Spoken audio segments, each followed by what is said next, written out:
Bone stayed on that time.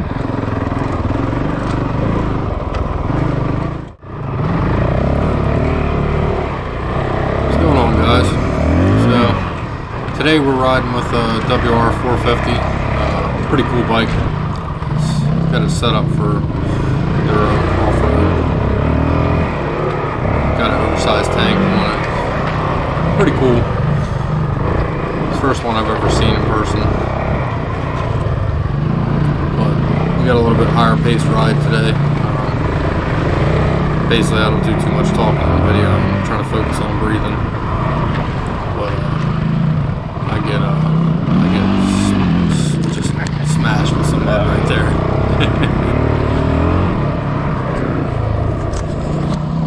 We're just gonna do a little follow the leader here to get warmed up. We rode for about 3 hours this day, and honestly, about 2 hours in, my knees started giving me troubles. I think I might have a bone spur or something. I've had heel spurs before. It feels like you got a rock in between your ankle and your foot. I was riding and I hit a jump later on in the video, and I didn't notice it after I hit the jump, but it was actually when I threw my leg off to go around a turn, and it just felt like somebody prodding around with a needle in your knee. Anybody that's had water in the knee before knows what I'm talking about. But I walked it off, just kind of, when I would stand, that would put all my pressure on my right leg. It wasn't too bad. We rode for about another hour, and we were pretty much done. Yeah, I think the seat came up and smacked me in the balls right there. But we're riding a couple trails back through here that don't get ridden very often. It's pretty cool.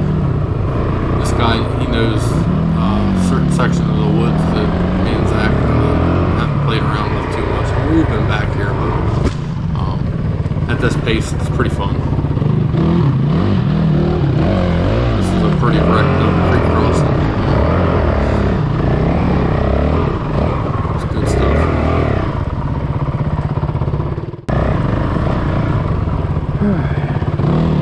We hit a lot of good little enduro spots, It was fun. Basically, tried to keep everything challenging. It was pretty slick back here, as usual. It always is. And this is a black mud area back through here. It's kind of marshy. But luckily, this hole right here wasn't full of mud. It has been lately. But you'll see in a later video, I actually did this creek crossing backwards for the first time. It was pretty cool. Felt like I was going to die when I finally got out of the gorge. Definitely need to work on my cardio and getting through things a little bit better.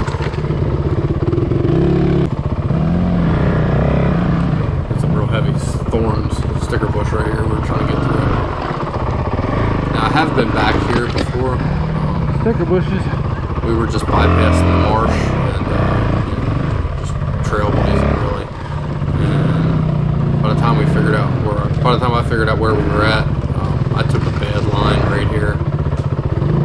You see coming up, going into this little, I guess you'd say marsh crossing. And lost my footing. Stalled the bike. The guy on the WR, he was going. By the time I caught up to him, I was just listening for him and looking for his tire tracks.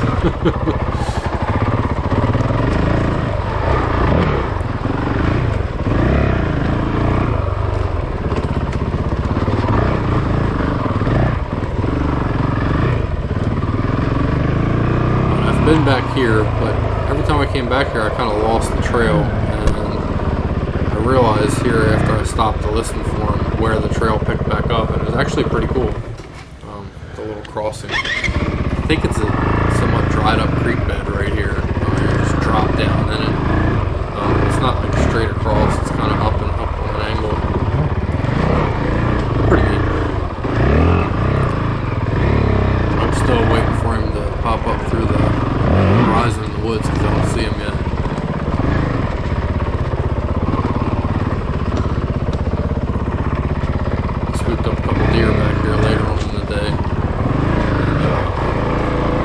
trees down, which just makes it all the more fun for the most part.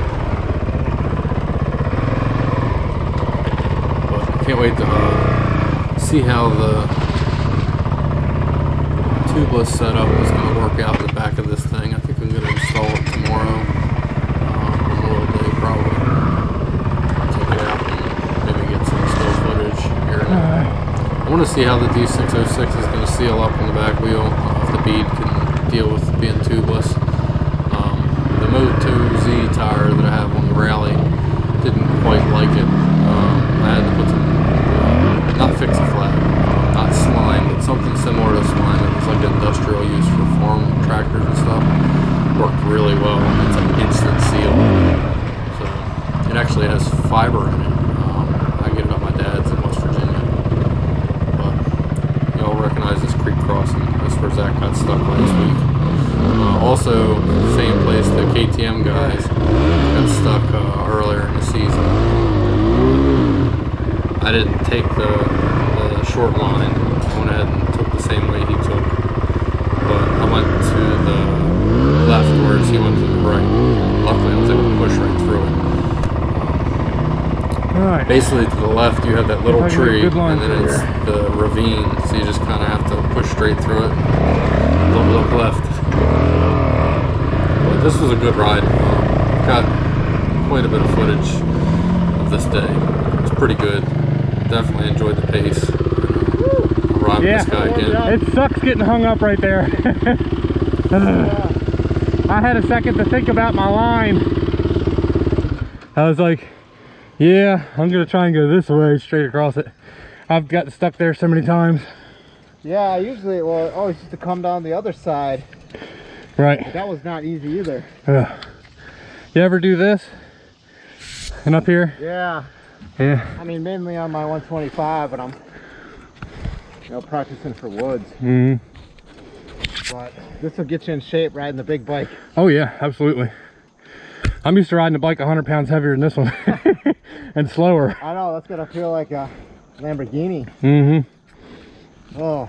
Yeah, my Rally's, I love it. It's a great bike, but it's heavy and slow. You still have it? Oh yeah. It's got a lot of torque. I'll give it that. Yeah. A little bit better at cruising. Yep.